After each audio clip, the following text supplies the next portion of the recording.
தமிழ் வருடப்பிறப்பு சித்திரை முதல் நாளை முன்னிட்டு வெள்ளி கவசம் அணிந்து ராஜ அலங்காரத்தில் காட்சியளித்த மாவூற்று வேலப்பர் 14ஆம் தேதி காலை முதல் நூற்றுக்கணக்கான பக்தர்கள் காவடி எடுத்தும் வேல் அலகு குத்தியும் நேர்த்திக்கடன் செலுத்தினர். தேனி மாவட்டம் ஆண்டிப்பட்டி அருகே தெப்பம்பட்டி மேற்கு தொடர்ச்சி மலையடிவாரத்தில் அமைந்திருக்கும் சுயம்பு மாவூற்று வேலப்பர் கோவில் மிகவும் பிரசித்தி பெற்றது. தமிழ் வருடப்பிறப்பு மற்றும் சித்திரை மாதம் முதல் நாள் முன்னிட்டு திருவிழா விமர்சையாக நடந்தது.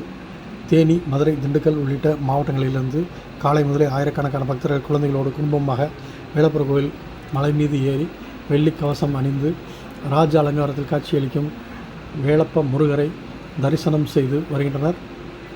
கூட்டம் அதிகமாக இருப்பதால் நீண்ட வரிசையில் சுமார் 3 மணி நேரம் வரை காத்திருந்து தரிசனம் செய்தனர். சித்திரை திருவிழாவிற்காக விரதம் இருந்த நூற்றுக்கணக்கான பக்தர்கள் பாகு காவடி, பன்னீர் காவடி, புஷ்ப காவடி என பல்வேறு காவடிகளை எடுத்து ஊர்வலமாக ஆடி வந்து வாயில் வேல் குத்தி அலகு குத்தி வேலப்பருக்கு நேர்த்திக்கடன் செலுத்தினர். சில பக்தர்கள் சேறுகளை பூசி சேத்தாண்டி வேடமிட்டு தப்பாட்டத்திற்கு ஆட்டம் போட்டபடி வந்தும் நேர்த்திக்கடன் செலுத்தினர். இதற்காக ஆண்டிப்பட்டி துணைக்காவல் கண்காணிப்பாளர் தலைமையில் 100க்கும் மேற்பட்ட போலீசார் பாதுகாப்பு பணியில் ஈடுபட்டுள்ளனர். மதுரை மற்றும் திண்டுக்கல் மாவட்டங்களிலிருந்தும் ஆண்டிப்பட்டி பகுதியிலிருந்தும் வேலப்பர் கோவிலுக்கு சிறப்பு பேருந்துகள் இயக்கப்பட்டது.